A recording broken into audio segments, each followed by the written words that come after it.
A new daily fantasy app for prop bets is here, and it's called Thrive Fantasy. Forget the old school way of DFS. Thrive Fantasy has streamlined the drafting process and eliminated the need to do unnecessary hours of research by using only top-tier athletes. That means no more salary cap. You just build your lineup around a list of prop bets. Here's how it works. For each contest, you choose 10 of the 20 prop bets, plus 2 ice picks that protect you from any late scratches or postponed games. Each unique prop has an over and under point value assigned to it, and you will be rewarded that value if the prop is correct. So for example, if Tom Brady throws for over or under 250 yards, the less likely the prop is to occur, the more points the choice will be worth. You build your team score around the amount of correct prop bets you select. It's easy to play, so just check out the Thrive Fantasy link in the description of this podcast and get in the game with Thrive Fantasy today.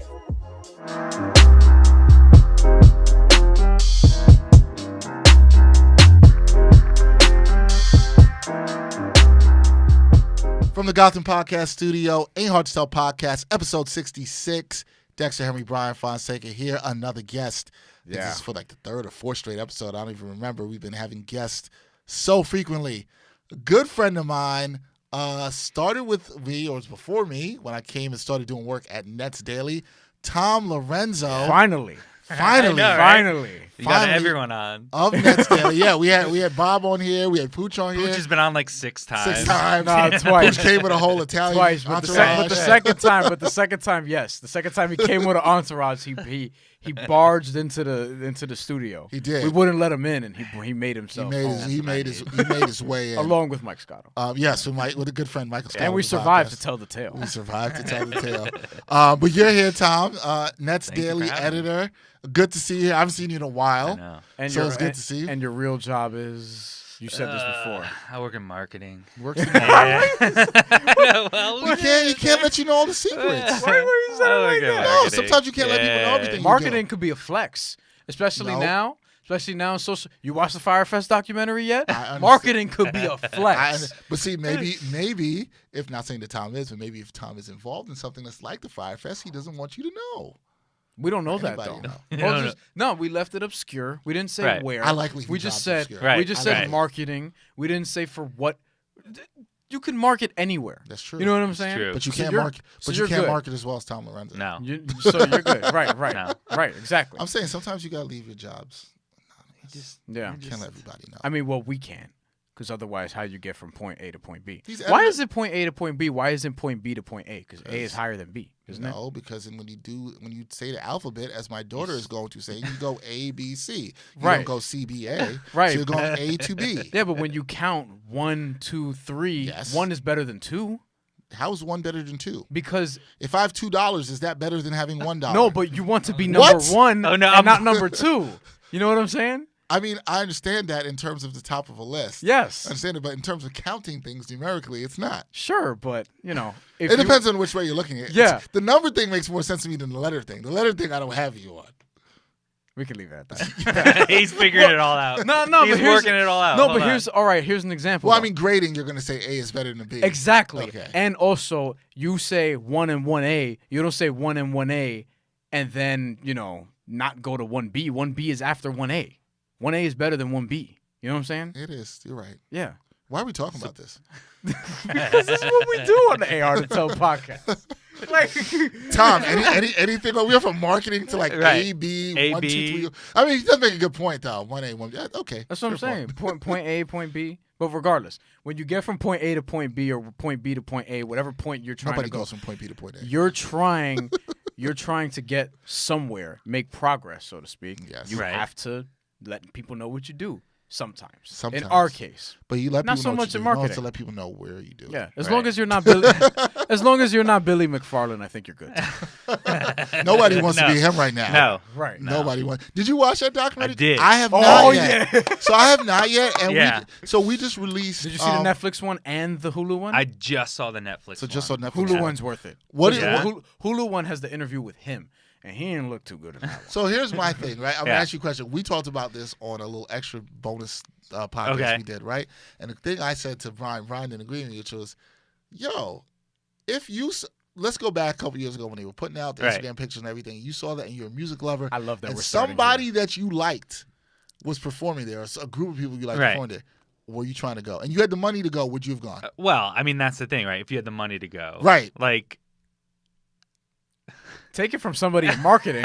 This is Yes, actually. I will say this. You I have will say this. You have insight to this. From a marketing perspective, it was done brilliantly. I agree. Ooh. It was I done agree. brilliantly.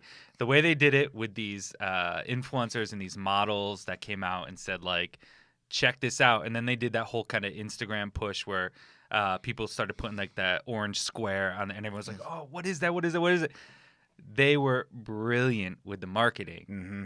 Now, putting a festival together, like, you know, Right. Not so they had much. the marketing figured out. They're Right, like, agreed. we know how to do this. So I buy that people got really excited about it. It was hard not to. The way they marketed and the way they pushed it out, Yeah. of course people are going to get excited about it. Now, are you going to, like, the thing, and I don't want to give anything away. I know you haven't seen it. Right. Seen it, right?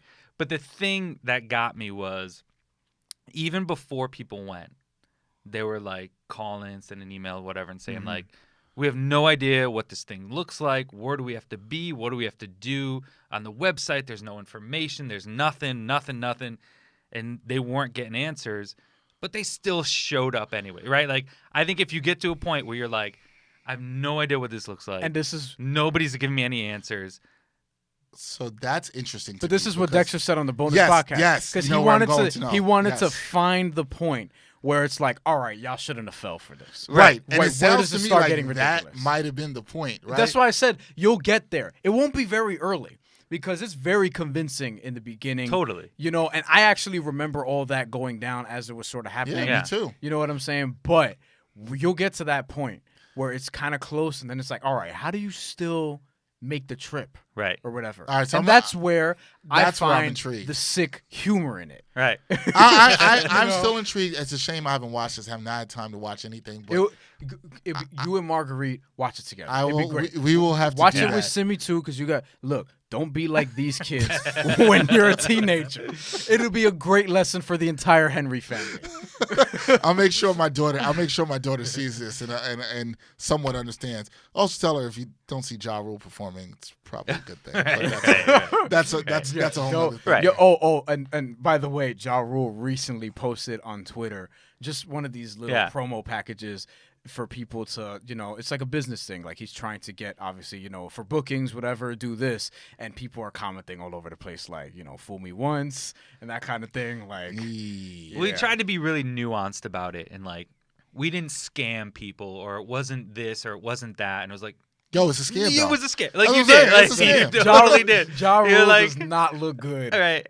in any of that. See, you can't. See, that's intriguing. You can't say that it was not a scam. Oh, It's a scam. He tried. Like, I just feel like you and I are on the same page. Even me, even though I haven't watched the documentary, from what I know and what I saw happening in real time when I was watching this, this was brilliant marketing. And like I said, I'm being honest. If they had artists that I really wanted to see, Roots. the way that I am, I If would, they had the and I could have Roots and afforded Kendrick, it. if they had the Roots Oh and Kendrick, man, the Roots and Kendrick. Oh, I'd have been like, sign me up, please. I would have been there, right? So I'm just saying, it looked good. They had the models. They had, come on, All of that. They had I all can't of even that. hate on it. I No. can't hate on it at all. No. I love So, that we started here. I like that we Right. started with this. Yes. Because, well, Okay. it This is naturally what we went do. into with marketing, so we had to get his opinion. Yeah, but also I just like being weird. You know what I mean? It's not weird. It'd be weird if you were running a scam. No, I'm not. Have you running ever been this guy. scammed, Tom? So I have been. Wow. Small scam. Small scam. But I gotta think if this I've was been I've scammed been before. I've been living in New York for 15 years now, 14, 15 years. And this goes back to my early days in New York. So your this first was couple of like years. First couple of Okay. years, it was like I was actually taking classes at the time at Columbia. I was doing some writing courses at Columbia, and I was working there as well in the graduate school. So traveling from home to work, I was on my way, walking in the subway, feeling good. It's like a Tuesday. It's nice out. You said All right. Subway. It's I starting know. to get interesting. Walking to the subway and minding my own business, and I'm walking, and it was a little rainy, so I had like umbrella up, and I'm walking, and all of a sudden I feel that my umbrella just kind of go like a little like push and a shake on it, and I look, and there's some guy standing next to me, and he's holding his eye, right, and he's holding his eye. And he's like, you just hit me with your umbrella and you knocked my glasses off my face and you broke them. And I'm like, what? I'm like, oh, I'm so sorry. I would have kept walking. Right? You know me. And you know that's not a lie. Right? I would have still had my headphones on and I would have just kept walking. This is going to get really interesting. So it shook me, right? I mean, I'm just walking to work. Feel bad. And I'm like, Right. I feel bad. Well, you feel bad. You feel I know. I feel bad. Bryan lacks empathy. I'm a New Yorker. So you feel bad. I feel bad. And he's like, will you owe me money for my glasses? Oh, see. I punch him in his other eye. There's a lot of questions here. How much are your glasses? How much are your glasses? Are we just talking about the frames? Are we talking about the lenses? Right. Yeah. And I'm just like going to work, on my way to work in the morning, like, what do I owe you? $80. And I'm like, so we go to, I know, I'm like pouring this all out there. I'm putting this all out there, and I know and this is why I tell people this they're is too many nice. years ago. This is why I tell people they're too nice. And I gave him the money. I went to ATM. I gave him the money. 2 weeks later, walking to work, he tried the same thing again on me. And I'm like, I looked at him, I said, you did this to me 2 weeks ago. He picks his glasses up and he starts running. Wow, that's his hustle? He starts What? running. No. That was his hustle. Wait, did you look any different? No. 2 weeks later? No. Like But I'm sure. more facial hair? No. Like you didn't shave a little bit? I'm sure he probably. He probably does this 10 times a day. He thought you were another white if he dude gets walking one guy, around 2 Manhattan. guys. He comes up on $80. $80. Like, does it 10 times a day. So 2 weeks later, it's like, I don't know. He's probably done it to 100 people at the time. Most people were probably like, get out. But me, I'm like, yeah, no, let's go to the ATM. See, but this is why you need to lack empathy sometimes, Dexter. But this is exactly why. Because people like that want to take advantage of your kindness and niceness and act like you broke their glasses when you didn't do shit. Honestly. Like, I know, I needed you back then. How did you New York City, your inherent attitude is to not give a fuck and keep walking. I understand that attitude of having all the time. But when you realized that it was him again, what did you feel in that moment? So I felt in that moment, I was pissed off. Did you want to punch him in the eye for real? Well, I wanted to, and then I was like, I don't know. This is also dumb. I was like, that's it. I'm going to get a cop, right? Like this. So there was a police officer. There were like 2 cops in the corner. So I run over there and I grab him, and you could literally see this guy running away. I'm like, that guy over there. I was like, this is a dumb story and whatever, believe it or not. But that guy over there 2 weeks ago pulled this scam. I gave him $80. I'm not trying to go have you chase him to get my $80 back. He got me. Good on him. He wins this round. I was like, but I'm trying to get you to keep an eye out so he doesn't do it again to someone else, right? I was like, he got me. So he gets it. And they were pretty good about it. They're like, all right, let's go. We're going to go check it out. Were you able to say all of that while still watching him run away? You could literally see him like. Damn, he's slow. He's slow as hell. How do you what? It's like he's like you could see it. I think he thought he got like a block away, a block and a half, and he's like, all right, I'm good. Like this guy's gonna keep walking, and I'm done. So I think he like slowed down or stopped to kind of like reassess the situation. Because what am I gonna do? I'm not gonna chase him down the street and be like, I don't know. He didn't think so. I mean, I ran track. Like, so anyways, that. Well, this brings to an extent this we got into a tangent, but this brings me to we had a comment from a friend of the podcast, a very big fan, Matt in Astoria. Oh, there he is. Tried to come at me. He tried to come at me. There he is. He's there. He tried to tell me on Twitter. He said to me, "Oh, you're a pro scammer." Like I was pro scammer because of my comments in the extra we did about it and what I said to him. Patreon.com/backpack. Yes, if you want to see this is on Patreon. If you want to pay the $3 a month to listen to that, please. We said, I said, how are you calling me a pro scammer? The name of the podcast was called "Don't Get Got." Right? We don't want to get got out here. But then he quoted me and said something where I said, well, if you get got, it's going to be okay.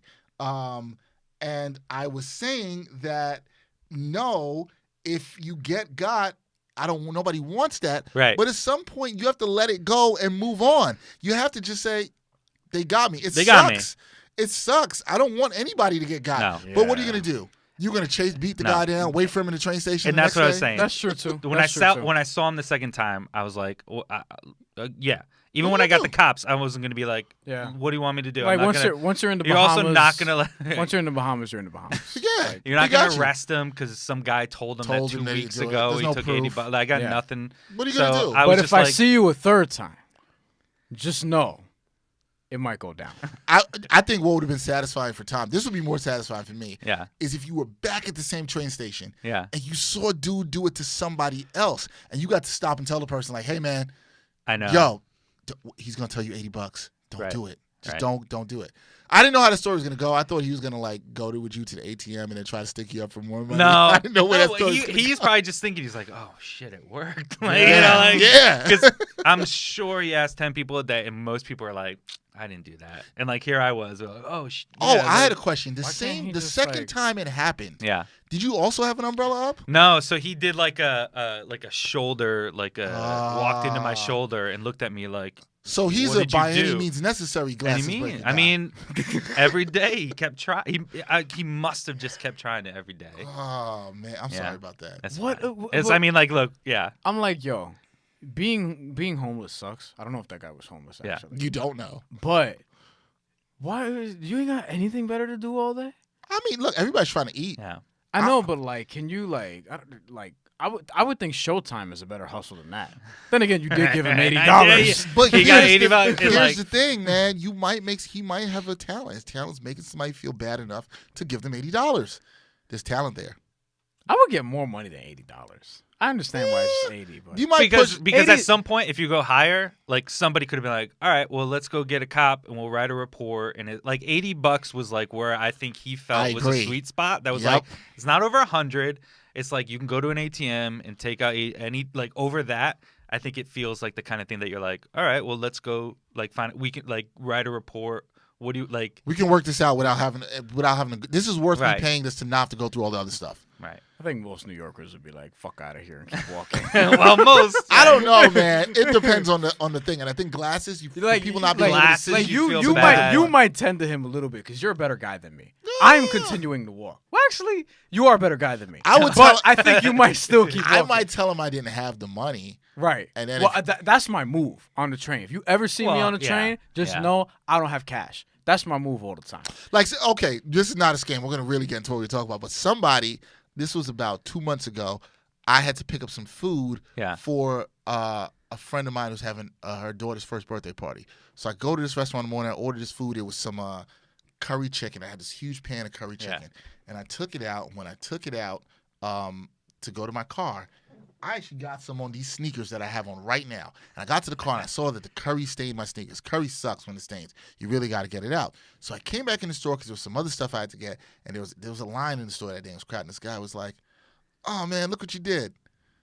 And I looked down and he's like staying on his shoe. And I'm like, "Oh, I did that?" He's like, "Yeah, you dropped the curry sauce all over my foot." And I was just like, "Oh, I'm sorry." He's like, "Yeah, man, I just got these sneakers." And I was like, "Well, I dropped some on my sneakers too. And I just got these sneakers, so I guess we're both in the same boat." He didn't like that. And so he was like... But you really dropped it on his sneakers? I guess, but it wasn't intentional. Oh, you don't know? It was... No, I don't know. But it was possible because some did drip on my sneakers. Okay. My point was it wasn't intentional. This guy was like, "Oh, nah, I can't have time to go home." He tried to make me feel bad. Well, you could have get a toothbrush. You know what I'm saying? And you just look at him and go, "Oh, you can just tell people you got on the new curries." Yeah. Right. Yeah. Marketing. Hey, marketing. There you go. Marketing. Yeah, I see what you're doing there. Yeah. How did you get to NetsDaily? I know a little bit about that story. Oh man, but how did you get to NetsDaily? That is a good. How did we all get to NetsDaily? That is a good question. It's all interesting stories. Yeah. Mine is not that interesting. No, it is interesting. Here's is interesting. Well, we were talking a little about earlier. You guys were talking about fantasy basketball. So my first writing job ever was writing a fantasy basketball article on NBA.com. I was working for Matt Barry of ESPN. Oh, he had a website. The fantasy football dude? Yeah. Okay. He had a website called The Talented Mr. Roto. I remember that. Yeah, I do remember that. And so I was working on his website, writing about fantasy basketball. And in a roundabout way, I ended up doing some fantasy basketball and non-fantasy columns on AOL Sports, the blog Fan House, AOL Fan House. Did you meet Ariel Helwani when you were there? No. Okay, I'm just wondering because he used to work at AOL Sports. Yeah. So did some stuff there, and then Fan House ended up going under. And at the time, there was a bunch of really incredible, amazing writers that were working at Fan House. And, at the time, I was looking for some stuff and some writing opportunities, and ended up reaching out to SB Nation about writing on the Grizzlies blog because I knew a couple things about the Grizzlies, and I was watching the Grizzlies. And you're a Grizzlies fan. A fan. We're putting that out there. And they were sorry, Nets fans. And they were like, actually, like there is an opportunity to write about the Grizzlies. So they had the website Straight Out of Vancouver, which is now Grizzly Bear Blues, as part of the SB Nation. Wait, Straight Out of Vancouver. How long ago was this? This was 2008, 7 or 8. Oh, SB Nation was around at that time. They were around. Why were they still Straight Out of Vancouver? So, yeah, that was the name. They were of the literally original. out of Vancouver. They were literally straight out of Vancouver. And that's why the name. Right. No, but you know what I mean. I mean, straight out of Yulee. Yeah, whatever. Right. Come on.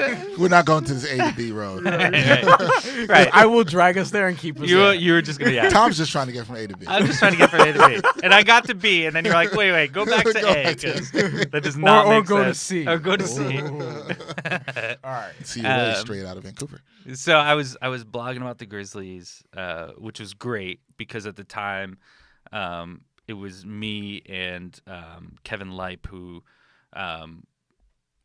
ended up doing a lot of really amazing stuff covering the Grizzlies.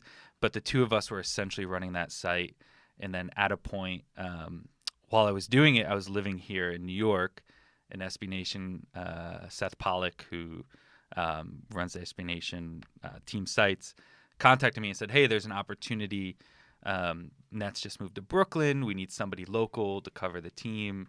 You can get a credential. You can go to games. You can really kind of be a part of it. And as much as I loved writing about the Grizzlies, it was just kind of the right opportunity.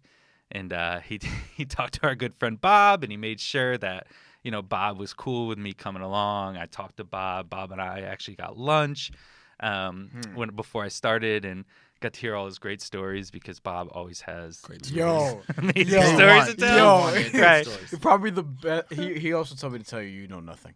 I know absolutely nothing. Nobody doesn't. DM me and told me that to tell you you know nothing. But he's up there with Dexter and like Joey Diaz for the best storytellers. I know.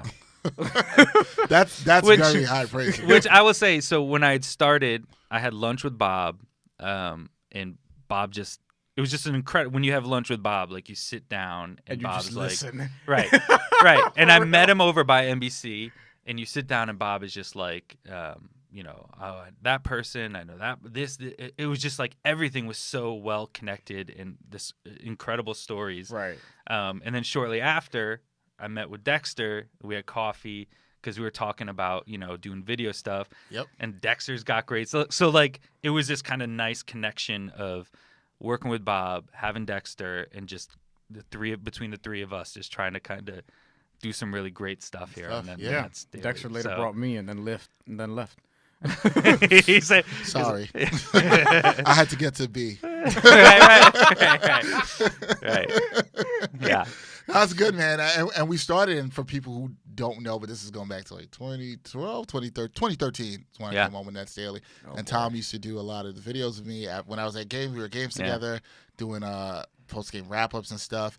And so much. It was a fun time. Yeah. For me, I would say, and I think probably even for you too, because just coming to Brooklyn, and for me, even being a Brooklynite and covering a team in my home, my backyard, that was fun. It was just all fresh and new with the team and the organization. Yeah. So it was a really fun time back in 2013. I mean, we were doing stuff, even the video stuff that nobody else was doing, right? There was no one, like they had coverage, you had, Daily News, Post, Newsday, Mike Mazzio was covering for ESPN.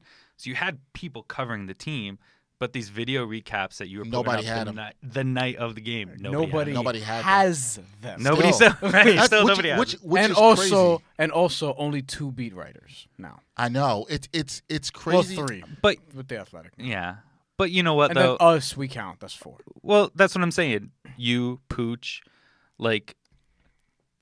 I mean, the new state of media, right, is Right. that like, you guys are just as much beat writers as what that traditional. Oh yeah, we should tell that to them.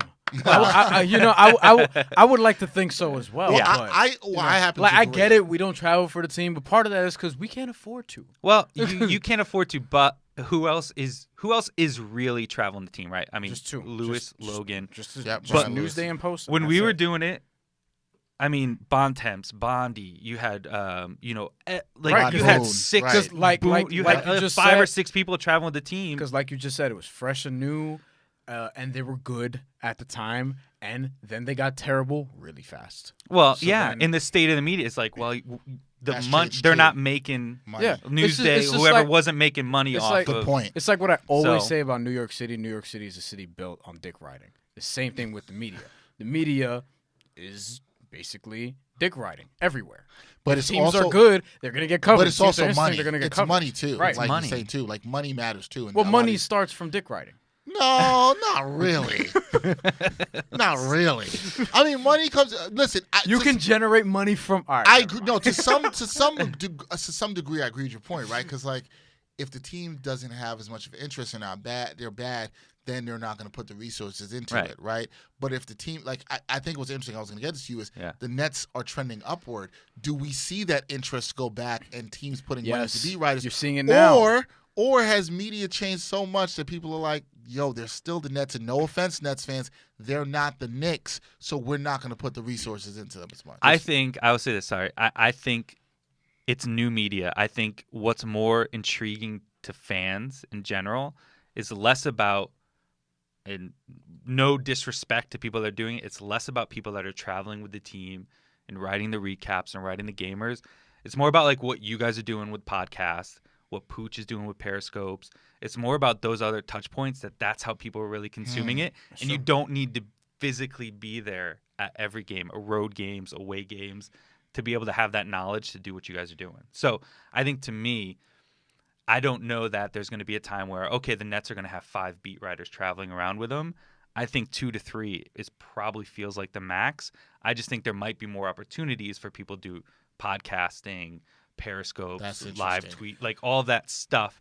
I think is how people would rather consume the stuff that you're doing. Because I think otherwise, again, this is no disrespect, but what is the difference that Lewis, Logan, and those guys are doing as opposed to what I think it's a fair question. we as NetsDaily are doing? I'm gonna let y'all answer that. I ain't gonna- No, and I don't. It But means here's the no thing. disrespect. It's to no them. disrespect because Bryan No. Lewis is a good friend and mentor and Fantastic, colleague of and he mine. does incredible yeah, work. so this Yeah. is No. I'm just and if I probably we're planning to have him on this podcast, Yeah. and if I have him on this podcast and I talk to him about the state of journalism from when he is, because he's about almost 10 years older than me myself, and to where he sees it now, I'd love to hear his thoughts on that. He could tell me a lot on how he's seen things change.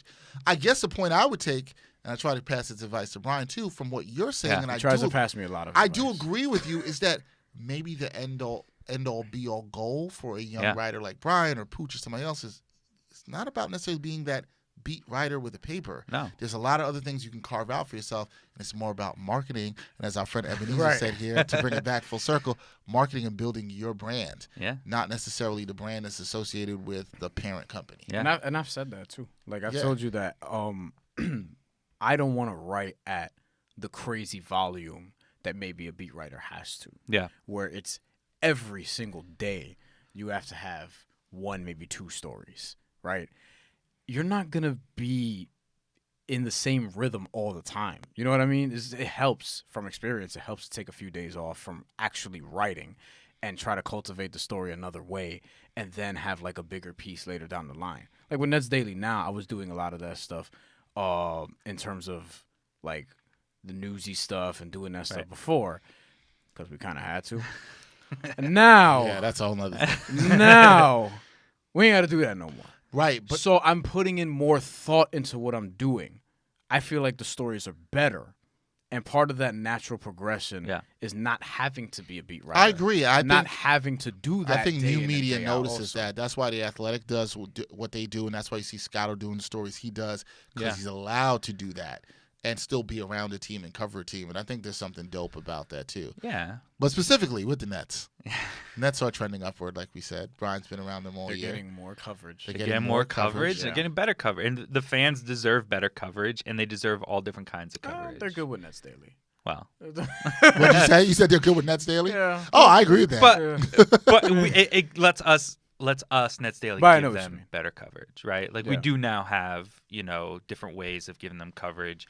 You going to practices and stuff and doing your videos at practices and doing stuff like that. Yeah. That was not being done up until you started doing it. Yeah, literally. Like that's true. Is a new kind of coverage. And there's more that I want to do. I just can't afford it yet. No, but that's also the progression of the media, and even something that's been done in a place like NetsDaily. Yeah. Where you and Bob were writing, and then I did video, and we were doing videos together, or we were putting out important clips that were meant to be. You're now practice doing. This is a progression of media and things. By that are the being way, done. a big thing now. We were talking about this. Well, actually, no, that was an off-air conversation. Never mind.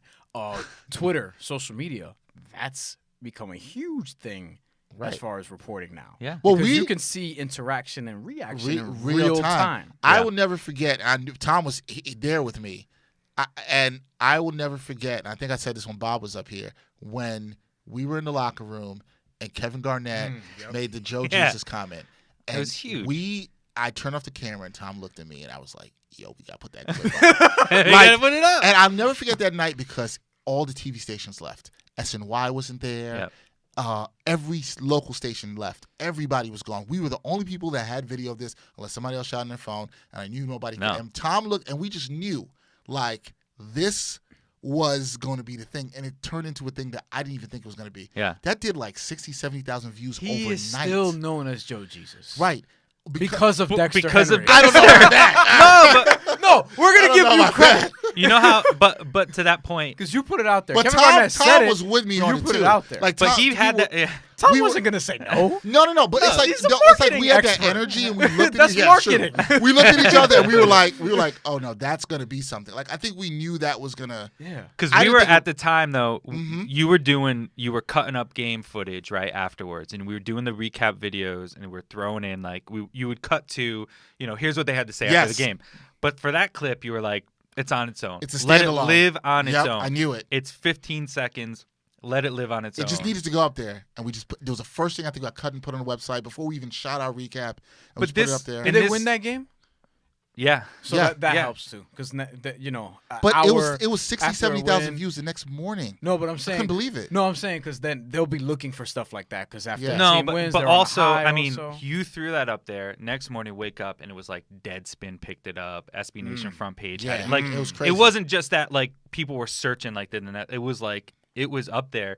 But to your point about Twitter, every beat writer there had their phone and said, Joe Johnson or Kevin Garnett just called Joe Johnson Joe Jesus, and it was like, ha. But to have the video of it, you saw the emotion behind you saw the way he said it, and like the laugh he had, and he said he's like, and that's why we call him Joe Jesus, and I'm out, and like even the way he said it and left was like incredible. It's Kevin Garnett, right? Like it's and Kevin you Garnett. couldn't capture it just with like with a tweet, text. right? You Yes. needed that video. The video made it. And I didn't. It went someplace I didn't think it would, but that just shows you the media how it goes. What do you think about the Nets and where they are this year? It's been such a change from 3 years ago, 4 years ago. We got to get into the serious part of this now. No. We're taking it to the happier part for people. People are happy about the Nets this year. I know. Not really. They're kind of pissed off that Sean Marks didn't get a stretch 4 at the trade deadline, and he won't get Frank Kaminsky on the waiver wire. Who wants that? Sorry, Frank Kaminsky.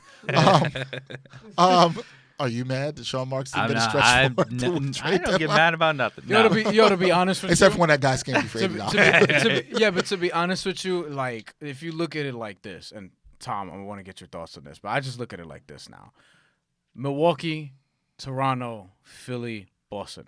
Realistically, you're not competing with them this year. So why? Just give the 15 spot to Theo Pinson. He deserves it. See what you have with him. Try to keep him if you like what you see going forward. And be in the playoffs and do what you got to do. Yeah. I'm with that. Are you happy with the First of all, when the Nets were, what was that? Before we had that conversation about that big turnaround they had, they were, 8, 9 games under 500? And they were 8 and 18 at the lowest point of the season. 10 games under 500 and turned it around. did you think then they could be where they are, where they're one of the hottest teams in the Eastern Conference? We were talking about tanking. I know. I thought it was an exciting year because they were getting their draft. They have their draft pick this year, right? And it was like, Zion, Reddish, Duke, like all. I was like, they have a real shot at getting one of these kids by going, 22 and 60, right? Like at that point, not at that beginning point. of the season, right? No, because at the beginning of the season, I didn't think they were bad enough to tank. I had them actually getting the 8th seed. Yeah, but he was higher in them than I was this year. Yeah, 38 and 44. I didn't think they're probably going to be better. I had them about 30 wins. I think 32. I think I was down there as well. Yeah. I don't think they had. I don't think I had them up there. I had them down closer to 30. Yeah. Tops, maybe I think I had 32. I had but that was just probably because my math. I was like, what gets me to 82? Oh, 32. I was like, didn't want to have how many that. wins? 32 and 50. That's fine. And now still even me being on the high end, I still was skeptical even more. Yeah, and it felt like this was the kind of year that was just like, let's go in and see what we have. Let's see what we have for next year. Which it still is. We've got big decisions to make this coming summer. So let's see what we have. Let's see what D'Lo can do. Let's see what LeVert is if he's healthy now. Dinwiddie. Let's just see what we have. And apparently they got something. They've got something good because all of a sudden this team turned into a playoff team. And I honestly did not think they were going to make the playoffs. But I also do think at that point you're better being, a 38-win team in the playoffs than being a 32-win team and out of the playoffs. Either you're 22 wins or 38 wins. Anything in between it's felt horrible. Like, you don't want to be there because then all of a sudden you just miss the playoffs. You get the 12th pick. You don't want, exactly. You don't want to be the Pistons. You don't want to have like the 12th pick. Give me a top 5 pick or get me in the playoffs. Right. And I thought they were trending towards top 5 pick, but the fact that they're in the playoffs, I think that's just as much of a win. And in this draft, you really want top 3. And the difference between them and teams like the Pistons, the ones you mentioned, it could be in the middle, could be in that 32-win range and not make the playoffs, is those teams don't have the financial flexibility Nets do. Right. They don't have the young players at different positions the Nets do. So the Nets, as a team, in this year to make the playoffs, the way I look at it, it's a good position to be in. You're still young. You still have a lot of financial flexibility, and you still have some players that people want. You got picks. You have your own picks still. Yeah. And Bryan brings this up constantly, and he's right. Sean Marks has done a good job at picking in the teens to early 20s. Yeah. So why should I not trust this guy again in doing that or moving up, whatever else may be? You don't know. Yeah. This is a good foundation year, is what I'm saying. Yeah. And they're going to have 3 picks that are going to be sort of between that. I want to say 16 to 33 range or 15 to 35, whatever you want to call it, because they have their own first, which is going to be probably mid to late teens if all things hold up. They have Denver's first, which is going to be somewhere in the 20s. Oh, I forgot about that. Yeah. They also have the Knicks' second-round pick. Which is like which is going to first be or second pick, essentially a first-round pick, which also makes one of the first-round picks a trade asset. Right. Yep. So it's probably Denver's, but still. Bryan doesn't seem to think they can, and I kind of agree with him, they can't compete with right now with the top 4 teams in the East. So if you see a matchup, I think they didn't compete with them. I'll say that they compete with them, but they're not. I don't think they're beating any of those teams in the playoff series. Indiana, sure, but Indiana's going to fall. I mean, that's your hope, but I mean, look, and even Indiana is actually they're the 3rd seed now. I mean, they're playing well enough without Victor Oladipo. I don't think it's going to hold, and I don't think they're going to maintain this level. But they're still a good team. They're still a really good team. Exactly. But I think like outside of Indiana or, I don't even want to say Boston, but like there's all that like strife and all that stuff going on. But I see why you think Boston. they could give them but I think they could take them to 6. But look, the Nets are better than we expected, but they're not better to the point where I'm taking them confidently against any other team in the East in a series. No. That would be disrespectful to the other teams. Yeah. Because Detroit, they're probably not going to match up with like teams like Detroit, Miami, or whatever. But even those teams in the series, that's not a gimme that you're going to take the Nets right away. Right. And then when you're talking about the upper echelon teams in the East, there's a reason why they're up there. And by the way, all of them except Boston got better at the trade deadline. Yeah. That's going to be very difficult. Did you think the Nets should do anything at this trade deadline? Were you surprised that they didn't at all? I see both ends of it. I see why there's a lot of excitement with this team and possibility of being in the playoffs and the possibility of making a run in the playoffs. But I think you don't do anything that messes with whatever plan you had in place going into next summer. Sean right? says that all the time. So taking on new money, Yeah. you don't want to take on new money. Yeah. To your point, giving away a draft pick, even if it was that Denver pick, why now? Who would you have gotten to get rid of that pick, to give up that Denver pick so that you win a first round of the playoffs? Only Thon Maker or Torian Prince, because you have them under control. I don't even think those. But yes, because you have them control, but they don't give you a win in first round of playoffs. Yeah, but even so, it's like I don't know how much better that's making you. That's more of an investment of we can, with Prince, develop him further, and with Maker, that would be sort of your reclamation project. But other than that, it's like, is that worth giving up a first round pick? To me, it's not. When you could potentially, you could just develop somebody that you really want at 21 or whatever, and go ahead. Or go into the summer and wait. Why Thon Maker and Torian Prince? Why not wait till this summer and see what else shakes out? Yeah, and see how this year shakes out. If you have 17 and 25, you can trade up and get into the lottery. Somebody will be willing. Somebody at 12 will be for somebody you might really like and really want to develop. Yeah, if you really like Jared Culver, or if you want to take a flyer on Bol, you can pretty much do that now. You know what I mean? Like you still maintain your level of flexibility. I agree. And you're pretty much going to be the same team regardless. Yeah, I agree. Looking forward, so you think the Nets will make the playoffs?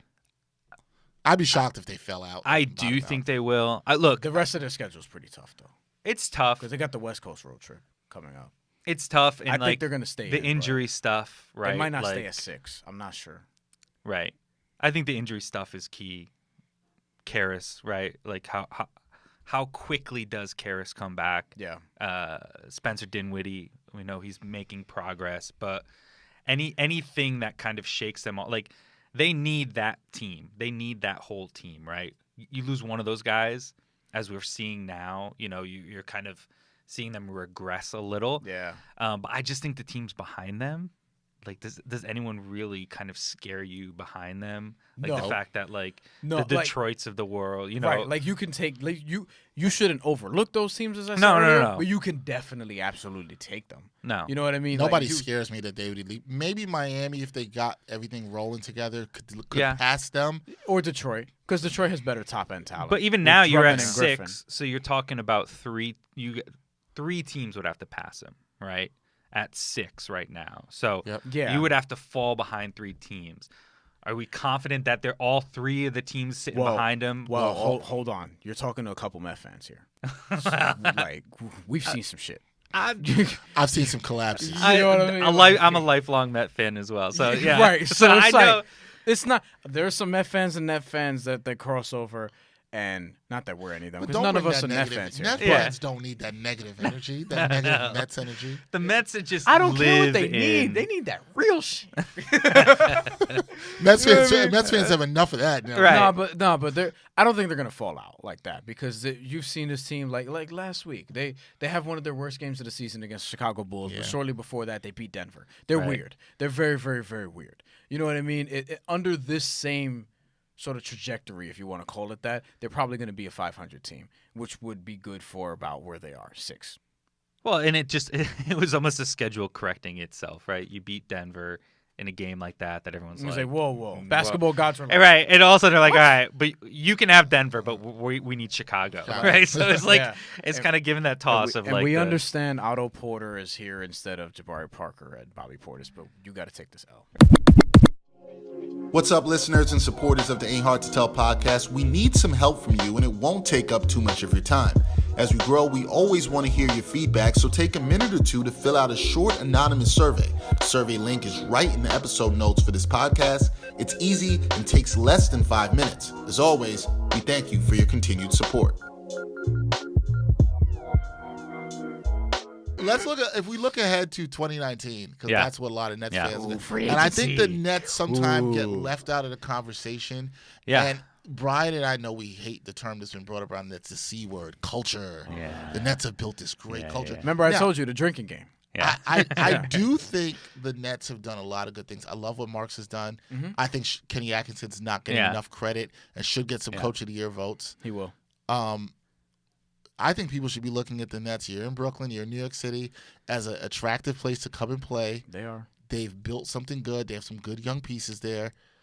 Do the Nets land somebody here? Do they get an A-lister? Do they get a B-lister here? So I think. And what do you want also? Yeah. I think with the Nets, I think this summer is probably going to be the defining moment for Sean Marks. Oh yes. Because Ooh, I like that. Yes. I think because he's gotten them out of the abyss, right? He got them out of that garbage that they were living in. Way too soon also. Right. He got them out of it, and now you're looking at it, you're like, we see daylight. Like, we see it. We see the light. Right? They're like talking about pretty much as Dexter has alluded to, a potential destination Right. for an A-level free agent. Right.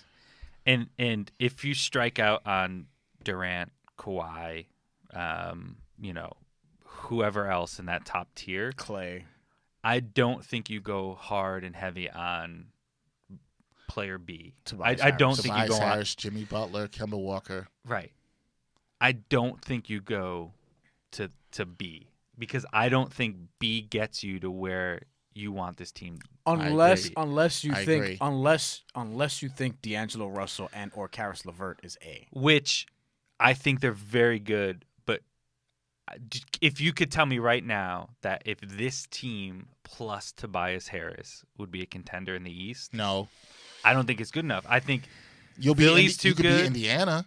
Right. You could be that. I think Philly's too good. I think Milwaukee's too A little good. better than Indiana. Yeah, but that's it. But what does that make? This makes you're you no pro- better than five. You're not good enough to beat Philly. Right. You're probably talking about a nice 50-winish team, If even. But you're probably talking about second round. If And even. Yeah. So there you are. Yeah. Spencer, great. D'Lo, great. Karis, great. Yeah. And Tobias Harris, you think, like, you'd have to be convinced that those four guys are going to take you where you need to go. Again, unless again you believe that D'Angelo Russell is going to be that A, and basically that A would be the way he played in January all year long. Right. To quote Because before that January, and that's where he really became an all-star. Before that, he was still being benched some games. I know. He was still struggling. That was his most consistent basketball and ever. what kind of A is he? Is we had our friend Mo Hamilton That's on here in true the too. previous Not all episode. A's are equal. Is he a 5-star A? Is he a 4-star A? Is he a 3-star A?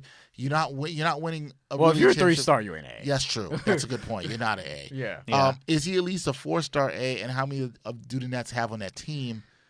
4-star A is an A minus. I like Tobias Harris, but I think he's like a 3.5, Right. to a 4. But he's really part 3.5. Think of it this way. If he is anywhere as good, or his ceiling, or the possibility that he can be James Harden, right? Who? D'Angelo Russell? Yeah. Let's just say for the Okay. sake of, like, he could be James Harden. Okay. Ooh, Jesus Christ. My mentions would be crazy. I'm just saying, let's just say you need more than James Harden Right. to win. Right. So my No, point that's is that, true. like, let's say he's at that level. If you put James Harden on the Nets and took out D'Angelo Russell, are they, like, with Spencer, Karis, and Tobias? Is that team good enough? I guess No. my point is to compete that in the East? I guess my point tough. is That's that tough. you They're not. need more than just D'Angelo as that 5-star A. Yeah. No, agree. You need that other piece, and if that other piece is Kawhi Leonard, that piece, he could be. If Kawhi Leonard, James Harden, Spencer Dinwiddie, and Karis LeVert, Now you're that's competing. a Now team. you're talking. But that's the assumption, is that D'Lo is that level. I think even if he is that level, I still think you don't say, all right, you know what? Let's bring in Tobias Harris. Are you adding? All right, so now let's take James Harden out of it. I know that assumption is out of it. Let's reinsert D'Angelo Russell. Yeah. So if you're adding Kawhi Leonard, which I do believe is very possible. I don't want to say very possible, so because y'all gotta relax. Let's say it's possible. And Kevin Durant, which I also think is possible. Kevin Durant. No. Or Kevin Durant. Right. Which I don't think is as possible, but the possibility is there. If you add Kevin Durant or Kawhi Leonard onto this current team, do you feel like that's enough to compete in the East? No. You still don't think so? No. Unless I know, this kind of goes What if back. Jimmy Butler fulfills the prophecy that I think is going to happen and ends up with your New York prophecy? Knicks? With your New York Knicks. It's not a prophecy. No, it's not a. Man, they might try and hit on prophecy. What I want to say is that goes back to the point that you're saying. If you had either KD or Kawhi in this team, What I would need to know. Still don't think that's enough. Let me finish. What I would need to know is D'Angelo Russell, who you would then, we're assuming you would pay the money. Yeah. What kind of player is he? Is he even a 4-star player? Is he a really good secondary star that I could count on next to him? Which is what he's playing as right now, If we would he say. plays to that level with somebody a la Kawhi or KD, then I would say, yeah. Well, why could they not with good coaching? You have a bona fide 5-star player and a very good 4-star player. Hold on. You also have Karis LeVert. And if he stays healthy, that's probably another 4. And then you also still have Jared Allen. There's a little more depth there. But there, do you see the problem with what you're saying? There are a lot of ifs. A lot of ifs. No, I'm just saying if he stays healthy. The only thing I know for sure in there is if KD's there and he's healthy, I know he's a 5. I don't know exactly what Russell is. I still don't know fully what LeVert could be. I think he could be a 4-star player. Yeah. But I don't know that for sure. Yeah. Right? There's still a lot of ifs. They're both doing that now, but they still both have to prove it. For I like the potential for it to happen. Right. I don't think it's a crazy bet for it to happen. But it's fair to say that you still need to see it for another season. Yes, and also I think what's fair to say is what Tom, I don't mean to put Tom, I think Tom is trying to say too, is that if you put a 5-star A-lister in here, then I have more faith that can elevate some of these guys around them than to put a B-lister like a Tobias Harris. It's not really worth it because it doesn't make you that much better. So then I don't think it gets you higher than 5th in the conference. And then in that case, why spend the money for that? In that case, you just do. You might as well rock with what you have. Yeah, rock with what you have. Couple short-term deals, whatever. Just keep growing organically. Because then, if you do tie up that money into a B or A or really whoever, you're still looking at, all right, so now Russell, if he's still there, that means he's gotten paid with a lot of P's. Then Karis LeVert, restricted free agent in 2020. Guess who has to get paid? Yeah. You know, like Jared Allen, restricted free agent right after that. Guess who has to get paid? And oh, by the way, Spencer Dinwiddie, who is your 6th man, is still on the books for about $12, $13 million a year. We're still a friendly contract. Here's a name I want to throw at you guys that I think could be very interesting for the Nets that people seem to be forgetting. Noah Vonleh. No. No. He's a guy who we've seen play as a 5-star player. He's coming off injury. DeMarcus Cousins. Oh, I thought you were going to say Porzingis. No. No, I think Porzingis will Can you play DeMarcus Cousins and Jared Allen together? I mean, that's if you'd want to play the 4. I wouldn't mind seeing that. That's an old school 4. I'm just wondering what you can get for DeMarcus Cousins, what you would pay him, and would the Nets be willing to risk a 5 like that that's got some health concerns? I don't think you tie up your cap for DeMarcus Cousins. I don't think Sean Marks I don't think you tie it up. I think Sean Marks, if you're Sean Marks, I think you look at Durant, of course, Kawhi. I think you have to put Kyrie Irving in that conversation, whether or not you think it's the right fit. No. I think you look at Kyrie Irving. Against it. I know, but I think you have to put him in that conversation. I put Kemba ahead of Kyrie Irving. I think you're wrong. I think you're bugging. I put Kemba ahead of Kyrie Irving. Kemba's in that Tobias Harris Kyrie range. is just ahead because rings. I mean, that's what you play for. Yeah, but if Kemba Walker was on those teams, they still would have won championships. You don't know instead that. Of Kyrie Irving. You don't know that. I bet you he would have. How do I know he hit that shot in Game 7? I don't know that. What if he didn't have to? What if they would have been? What if they would have been 5 points ahead before that? The Warriors were too good for that. Yeah. No, you're disrespecting the Warriors. You think Kemba Walker is that much not better than? I don't even know if I said that right. You don't even think Kyrie Irving? You think Kyrie Irving's that much better than Kemba Walker? Really? I mean, I've seen him hit big shots in the playoffs. You know what I haven't seen it's in the playoffs? It's not Kemba Walker's fault. He's in Charlotte. But I don't know he can hit shots in playoffs because he hasn't been there. He's been in the playoffs. Oh, he's been there. Yeah, he gave Miami that work. Yeah. He did. I don't think. Did he win that series? I don't think so. Yeah, he lost. I don't think you can put him ahead. I don't think you put him I don't think so either. I think you could. I like Kemba Walker, but so do I. I don't know that. But you when can I put say him ahead that, I'm saying projecting the next 4 years. And I think But if you're projecting the next 4 years, I think Kyrie Irving is going to be injured a lot over the next 4 years. Oh, there is no question that there's some risk involved. There's no question that there's some risk involved. But I think if you get the best of Kyrie Irving, the guy who at his best, like you're saying, the playoff Kyrie Irving, I think you have to go with him over a Kemba Walker. I would too. Yeah. Especially given the makeup of this team, because if you go with Kyrie, what team are we talking about? The Nets. I'm sorry. If you go with Kyrie, you're almost saying that they're keeping D'Angelo. I'm pretty sure, but yeah. But I think with this, but Kemba's from New York. Like I know it was cute. Kemba, I'm not. I know Kyrie's, grew up a Net fan. He's from Jersey. You want Kemba over D'Angelo? Oh, he does. Because that's what's going to come down to if that's what you would want. So here's the thing: the way things are going and the way you're building, yes, I don't think you need to make a change there. Because of how D'Angelo, like he's already here, he's already sort of bought in. You've already got a chemistry with him and everybody else. So if no, you were I would just keep D'Angelo. Okay, I would just keep D'Angelo. Right. Well, but that was to my point: is that if you don't hit, if he signs a ridiculous offer sheet with the Phoenix Suns to be with his boy Devin Booker, and you need a next best option, and you have a chance to get Kyrie or Kemba Walker, I'm going with Kemba. But I don't think that's going to happen because I think D'Angelo's staying. We're just talking about hypotheticals. Okay. He's going after. He's going Kemba. He loves Kemba. I love Kemba too. I'm just saying. We're not. People got perceptions fucked up. We need to put some respect on some of these other guys' names. Why? All right. Why? Because Kemba Walker and Kyrie Irving, in terms of talent level.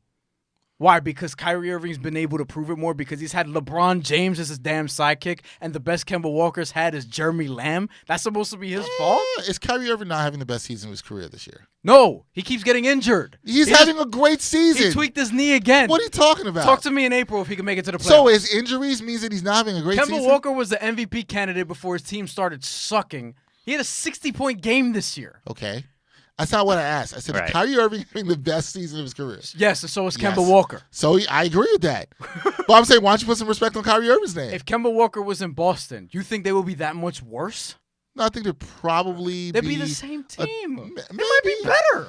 Maybe not. It might be better because Kyrie is the reason that their chemistry is so bad. How do you know Kyrie's the reason? Listen to Marcus Morris and Jaylen Brown. It could be them. It could be Kyrie. It could be. They were fine last year when he got hurt. It could be. They were totally fine last year when he got hurt. It could be the fact that Gordon Man, Hayward I'm going to call Josue and tell him to come back. Like, this is the Kemba Walker love fest hour. I know. I didn't know that there was this. No, but I'm saying you just got to put respect on some of these other I people. love I told you, Kemba. Perception is not always Maybe reality. the perception around Kyrie and his attitude Perception is not always reality. We were talking about this in the group chat between Reggie. I hate that group chat. You know what? I don't even want to get into it because that's going to be a totally other rabbit hole. Let's just move on. All right, so he's taking Kemba Walker. You say they should go after. And look, Kyrie Irving's great. All right? Kyrie Irving's great. You don't like Kyrie. I'm just saying. No, that's not what I'm saying. I like Kyrie Irving. I'm just saying for the next 4 years, I'm taking Kemba Walker, who's been more durable, who's as talented, and who's as good as Kyrie Irving. Kyrie Irving's just proven, himself more in bigger moments. That but he's had the opportunity to prove himself in those moments, whereas Kemba Walker hasn't. Kemba Walker's proved that he's a very good player, and I think he could come through in those moments. He's did it in college, and he's had some big NBA moments, too. I don't want to hear about college. I don't want to hear it. I don't want to hear it. You're mad because he had a game winner against Pitt, right? In the Big East tournament against your boy McGee. Step back, mid-range jumper, make your boy fall. There's nothing to do with that. Nothing to do with that at all. My point is just that Kyrie Irving has hit one of the biggest shots in NBA history. That's fine. In a finals. I think Kemba Walker can make that shot too. That's all I'm saying. But he didn't. But right. I think he could. Right. You're going off of I think he can. Yeah. You're saying he did. That's yeah. that's what free agency is. Oh, really? You're paying people based on projections. Bobby Portis hasn't proved that he's a great player yet, but somebody's going to pay him 4 years and $80 million because they think he's going to be a great player. And they're stupid. Somebody could make a big mistake. But you know what? Right. Like that's. But you know what? Sometimes you get Kemba Walker's contract, 4 years, $48 million, then you overplay it. Why? Because you're that damn good. And it's Charlotte's fault that they didn't surround him with competent players because Bismack Biyombo's making $17 million. But you're also talking about Kemba's contract now. What's Kemba going to get in? No. But what I'm saying is sometimes in free agency you make smart decisions, and sometimes you don't. But if Charlotte, but now I'm wondering because what you said, if Charlotte gives Kemba the max, is that necessarily the best decision? Not for Kemba. For Charlotte, it is. Not for Kemba Walker. Wait. You mean for Kemba it is? Kemba getting paid for is Kemba, great. it's not. Kemba's going to get paid. How's it not for him? If Kemba, it depends on your priorities. If Kemba wants to win, he would leave Charlotte. I agree with that. They're not going to surround him with the level of talent that he needs. If he wants to make the money, which, by the way, he probably will still make on the back end if he continues to do what he's doing anyway, which is why I think that 5th year is overrated, evidently by Kristaps Porzingis. He doesn't care about it either. Then so be it. Here's the problem with Kemba Walker, though. I love Kemba Walker. Yeah. He's never going to be an A-lister right now and where he is in his career. He is what he is. He is a all-star level player. He's not a superstar. Here's the thing. We're talking about the difference between all-star and superstar. No, but here's the thing. I don't know that Kyrie Irving is. I don't put Kyrie Irving in superstar class. Okay, then what are we talking about? But he's at the bottom of that top tier. What the hell is that? The bottom of the top tier? Would you not agree with me this? If we talk about the top tier. If you're talking about top tier free agents, right? You're talking about KD. You're talking Kawhi. about Kawhi. Those are the 1 and 2. Right. You're up there. Clay is probably right there. Then you got like Jimmy Butler and Kyrie. Kyrie and Kemba are right next to each other. Oh, no. They're right next to each other. I'll tell you Kemba's right next to Tobias Harris. No. Yes, He's better than Tobias Harris. He is. In a point guard driven league. He is, but he's in a point guard driven league, he is better than Tobias Harris. And unlike Tobias Harris, he's actually been an all-star multiple times. But the point guard position where it's harder to do. In the same conference as Kyrie Irving. In the East. As the same conference as Kyrie Irving. In the same conference as Kyrie in Irving, the though. East. Kyrie Irving's How been in many the East. great point guards there in the East? Kyrie Irving's been in the East his whole career. John Wall, Kemba Walker. Tell me who's next after that. Whose fault is that? That's like the same thing. That's like, but here's the thing. That's like the same thing. Is it Kyrie's fault that he played in Game 7 and hit the shot? But that's like the same thing where people say, "Oh, LeBron's only made the finals because he's been in the Eastern Conference." That's not the same thing. Whose fault is that? Yes, it is. I'm not saying it's anybody's fault. Because you're blaming it on the competition.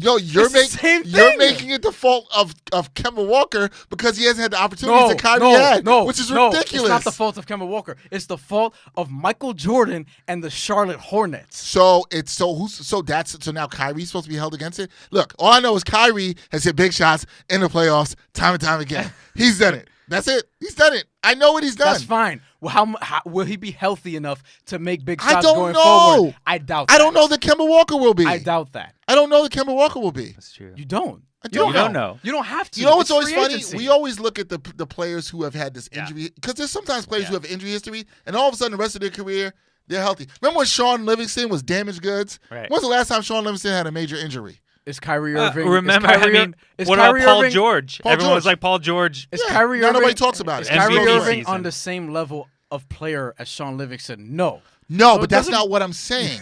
What I'm saying also is, what about players who are healthy their entire careers and then late they get? Well, what if he's not? What if Kemba Walker isn't motivated after he gets all this money and resigns his next contract? I mean, I doubt that, but we don't know. We don't know that. You don't know I'm anything. just saying, I'll take Kemba, you'll take Kyrie, and I'm gonna beat you. Who are you taking, Tom? I'm taking Ben Simmons.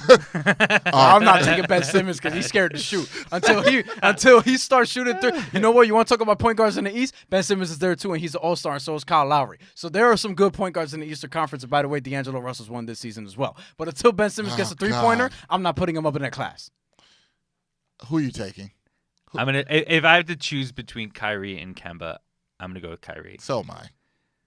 If it's between those two, that's fine. That's fine. Listen, I don't care to change your mind. I'm just saying, I think I'm going to be right. You're not. You also think you're going to win the fantasy league, but you're not doing that either. No, we'll see about that. Not doing that either. So you think as soon as LeBron stops having load management pause, I should be fine.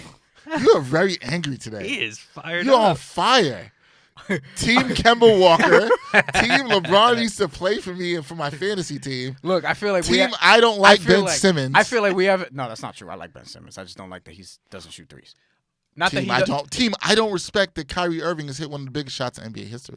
That's one of my favorite shots of recent memory. You don't have any favorite shots. However, will he be healthy enough to do that moving forward? And I think you're overlooking. I don't know if you're going to be healthy after this rant that you're having. How about that? I don't know if you're going to be healthy. That was good. That was good. You're really angry today. I'm not. You be thinking I'm angry. I am. Well, let's ask Tom. Do you think he's angry? I'm Puerto Rican. I'm not angry. I'm just Latino. I do not like the blaming it on the culture thing. It's not fair. That's your cop out every time. But it works. It does work. It does. So you think the Nets, to bring it back, you think the Nets are not getting Kyrie Irving or Kemba Walker, guys? Are they getting Kevin Durant? Do they have a shot at Kevin Durant? Yes. I mean, they have a shot. I think he's. I don't think they have a great shot. But I mean, Adam Harrington is there, and that's his former shooting coach. I mean, that kind of matters. Yeah, that was his former personal coach. Personal trainer. I certainly think he'll listen, right? Like, and that's all you need. I think you'll get a meeting, you'll get a conversation, and anyone that gets a meeting and conversation has a shot, right? It's better than him not coming to the table and talking. So. Like he had previously done to the Knicks with Phil Jackson. Yeah. How mad? Because the Nets fan base, they're interesting. Yeah. I love your Nets fan base, but I know you guys are so hungry and you want to win very badly, and they're very passionate. If the Nets don't get the A-listers that we're talking about, and the Nets end up with a Jimmy Butler or Tobias Harris, we don't think that's the way they should go. But if that does happen, how disappointed do you think the fan base is going to be? I mean, I certainly think that they'll be disappointed. I think disappointed they didn't trade for Thon Maker. What do you mean? Like, I think there's some expectation. Like, there's expectation that you have to continue to get better. And I think, sure, while Tobias Harris and Jimmy Butler makes this team better, I don't know if it gets you where you need to go. You don't want Jimmy Butler in that locker room. No. I don't think so. No. I'm with you. I don't think you want Kyrie Irving in that locker room either.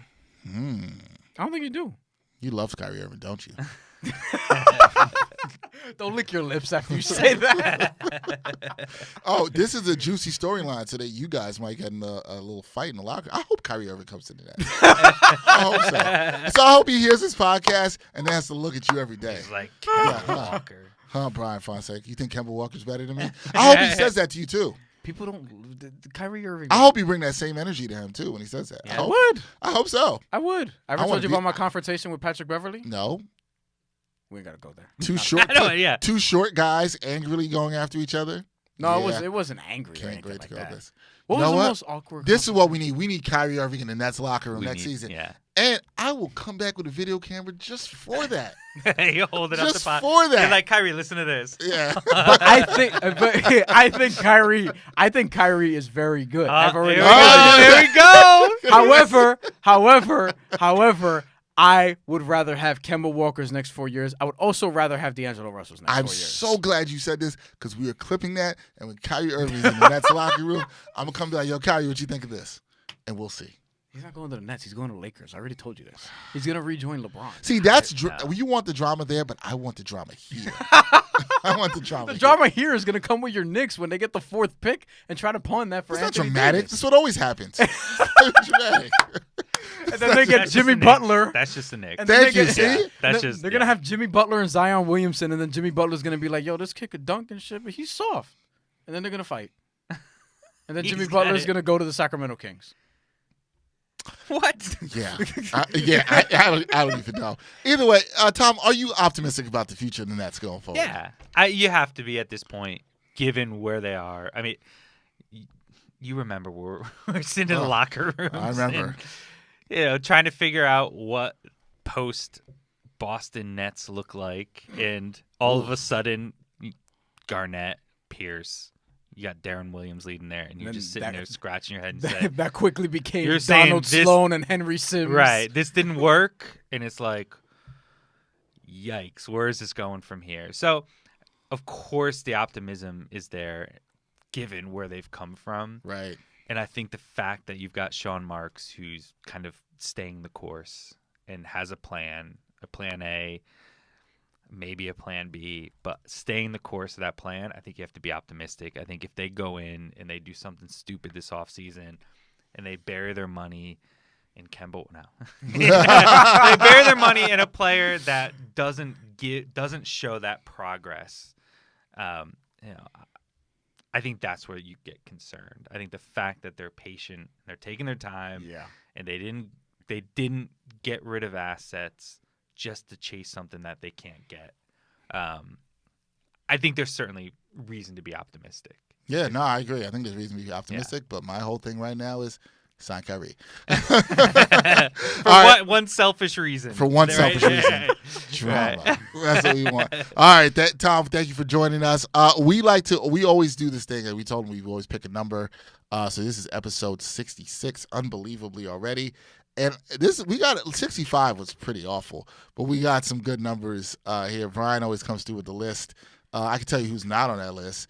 Kyrie Irving. Yeah, he is for the amount of games he averages a season. Whoa, hey. 66 out of 82 isn't horrible. Yeah.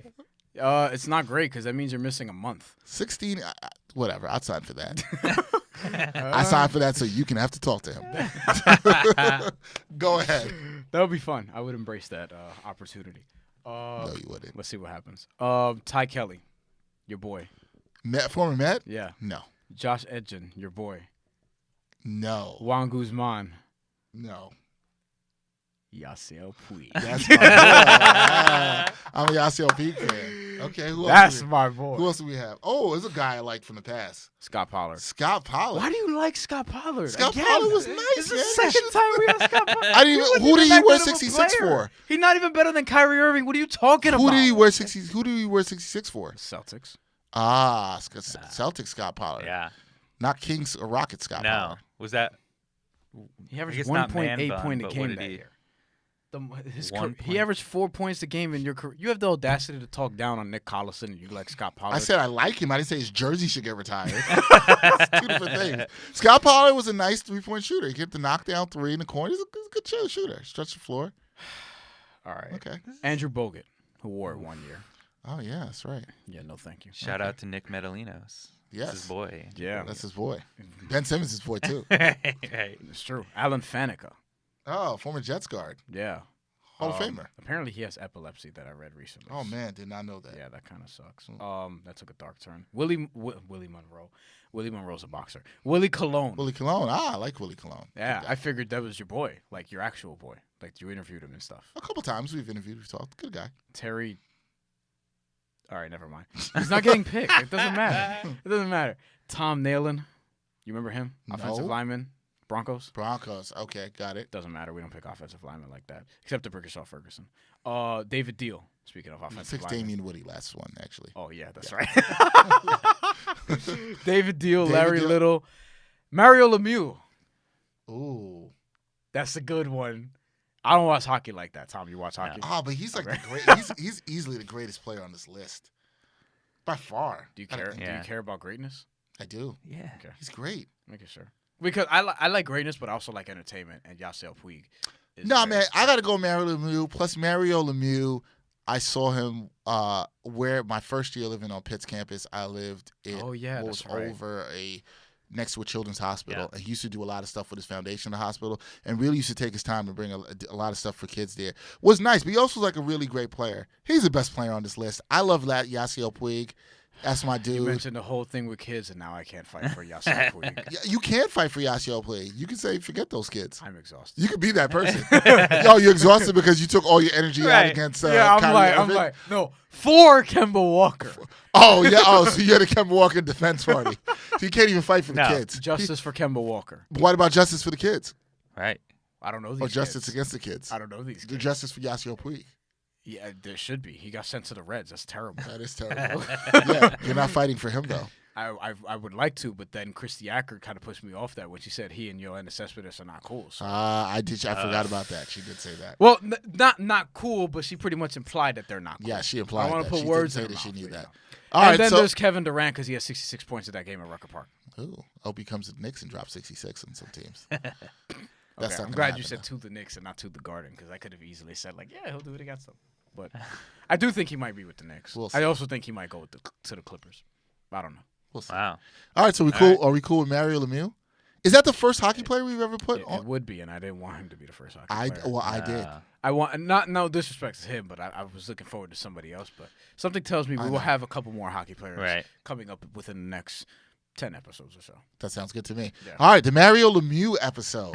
All right, Tom, man, thank you for joining Thank us, you man. guys It's for good having seeing me. you This is again. great. All the great work you do with NetsDaily and putting up with this guy defending Kemba Walker beyond you're the one that world. covered Kemba Walker in I high did. school. How are you not defending him? Oh, so just because I covered him, I'm supposed to defend him? No, I'm like you don't care that he's rotting away his prime years in Charlotte. I do, but if I see Kemba at a game or something, Kemba comes to me and is like, "Yo, man, you think Kyrie Irving's better than me?" I'll be like, "Yeah, I do. Yeah, I do. Yeah, I do." That's like I covered Lance Stevenson. I'm not gonna be like, he'll be like, yo, you think Kevin Durant's better than me? I'll be like, yep. That's different. That is a great visual, by the way. Just Kemba Walker walking up to him with his Charlotte warm up or whatever. Yo, Dex, I heard dapping a bro hug, be like, yo, you think Kyrie better than me? He'd be like, yeah. Then he'll smack the hell out of you. He's not gonna do that. No, he's not. He should, but his mom raised him better. It was a nice, very lovely woman. She does better. All right, that's it for this episode of the AHTT Podcast. Be sure to subscribe to us wherever you listen to your podcast, and also please be sure to leave us a rating and review. And you should leave a review and tell Bryan how mad you are that he is defending Kemba Walker to the end of the earth, and he just continues to mess up more things like he will his relationship in the next I did not do that. He did all that. All right, that's it. Tom, again, thank you for coming. For Tom Lorenzo, writer, editor for NetsDaily, Bryan Fonseca, who hates Kyrie Irving. Don't mess up my last name Dexter Henry. That's it. Till next time, y'all. Peace.